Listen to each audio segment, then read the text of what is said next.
Hay muchas ideas sobre lo que significa vivir con discapacidad, pero pocas vienen de quienes la vivimos. Yo vivo con mielomeningocele, camino, viajo, soy independiente y aún así hay muchas cosas que no se ven. Este espacio no es para romantizar, es para hablar de lo real.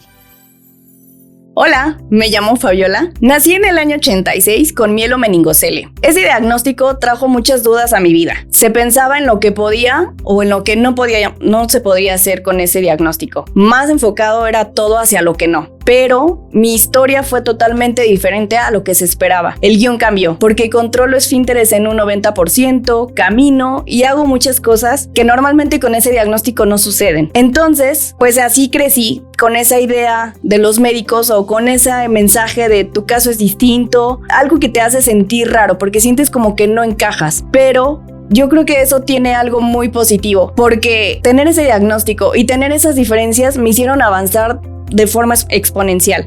La infancia se podría decir que no fue mi parte divertida. Mucha gente dice, yo quiero volver a ser niño. Realmente no es algo que yo diría. ¿Por qué? Porque hubo mucho bullying. Y esa palabra no existía en ese entonces, o sea, ni siquiera se conocía. Pero era algo muy difícil porque yo no entendía por qué la gente me veía distinto, por qué me trataban mal algunas personas. Y mi lugar seguro eran algunos profesores que yo tenía ahí. También amistades que hasta la fecha conservo de esa etapa. Fui creciendo y la historia fue cambiando. Entré al deporte, hice muchas cosas, seguí mi escuela normal, todo. En la primaria, aunque existía el bullying, tuve algo positivo, que fueron mis profesores. Varios de ellos eran mi lugar seguro. Me sentía apoyada, me sentía incluida y me sentía cuidada, porque no fue fácil llevar esa etapa, honestamente. Después siguió la secundaria, más o menos igual, la prepa también, y llegó a la universidad. Puedo decir que es la etapa favorita de mi vida, la etapa escolar, la mejor. Porque ahí hice amistades increíbles, ahí por primera vez me sentía diferente pero en positivo, como que la discapacidad no tenía que ver nada con lo que yo había visto en épocas anteriores. La discapacidad pasaba a segundo término, porque la gente me trataba normal y era algo que yo esperaba toda la vida. Hice amistades increíbles dentro de la universidad y fuera de. Ahí como que mis amigos de la uni conectaron con otros amigos de fuera que hasta la fecha conservo. Entonces esa es mi mejor etapa. Después vino otra muy importante que fue independizarme.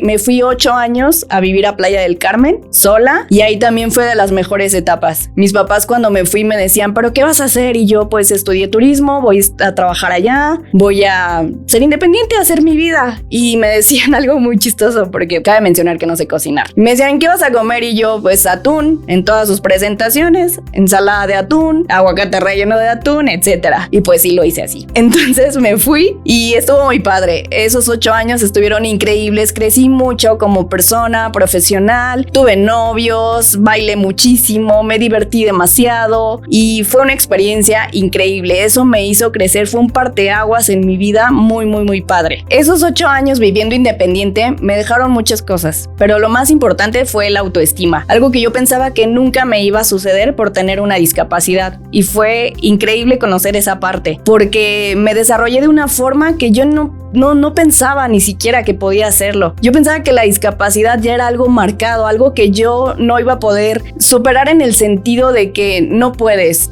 tú no tienes derecho a, o sea, fue todo lo contrario. Claro que hubo trabas, hubo cositas, no sé, en lo laboral, insultos de personas, cosas que suelen pasar, pero algo que fue muy importante ahí fue la red de apoyo que yo elegí. O sea, el hecho de conocer esas personas de verdad hizo la diferencia, porque claro que una discapacidad influye para muchas cosas, pero es más importante la gente con la que te rodeas. Eso hace totalmente la diferencia. Y justo por eso quise crear este espacio, porque siento que hay dos vertientes cuando se habla de discapacidad. O se ve desde la lástima o se romantiza como si todo fuera inspiracional. Y la realidad es muy distinta. Es mucho más humano, mucho más complejo y mucho más real. Así que si estás aquí, muchas gracias por verme y por escucharme. Este espacio es para hablar de lo que sí es, de lo que se vive, de lo que se adapta y de cómo cada quien construye su vida a su manera, sin prisa.